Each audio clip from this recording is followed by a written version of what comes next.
Yeah, it's our favorite word now. It's weird, really, really, really weird. Hashtag weird. Thank you, Tim Walsh, for the new word for the Weird. Republicans and this disastrous interview. Talk about disastrous performances. I don't think we've seen one as bad as this ever. Although later in the interview, he says Joe Biden's debate performance was the worst ever in history. You know, he loves hyperbole.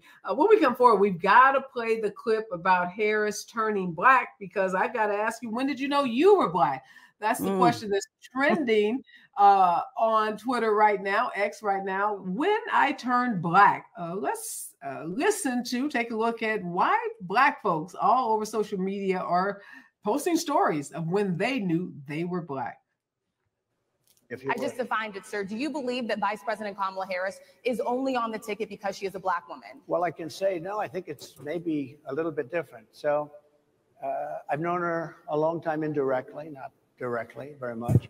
And she was always of Indian heritage, and she was only promoting Indian heritage. I didn't know she was black until a number of years ago when she happened to turn black, and now she wants to be known as black.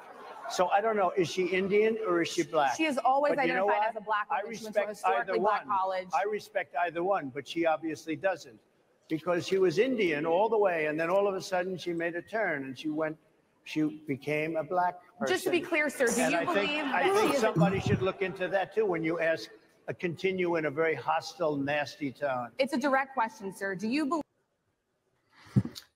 All right, Sharon, there it is. She happened to turn black, and someone should look into that. One of the things, go back to your recommendation about having a shadow candidate or mine, split screen where you're fact checking this. Even when Rachel tried to correct Donald Trump to let him know that Kamala Harris went to HBCU, pledged to black sorority, blah, blah, blah, he's not going to let you. He talked over her, and you couldn't really hear what she was saying.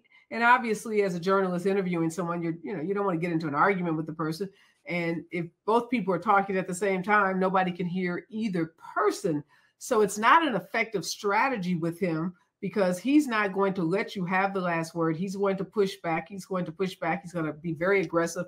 And that's what we saw in that exchange. And it was just weird. My new word. Weird. And you know what? I'm a parent. You're a parent. My daughter's 12 and a half, and she may look sweet, but there's an occasion where I'm telling her something directly, and I might get this, womp womp, or, they start doing, and then you're just going to lose your phone. Here we have a grown being, okay? He's been on this planet for decade after decade, and that's exactly what he intended to do. Speak over her and tell a black woman if she's black enough or black at all. I mean, and yes, Black Twitter and everybody's reacting to this. I was looking at one of the white dudes on Twitter who was flabbergasted. The things he was glued to the television watching this. Joy Reid said, imagine a white geezer lecturing a room full of black journalists about who is and isn't black. I haven't used the word geezer in a long time, but it's fitting. What is he talking about? He's just talking, actually.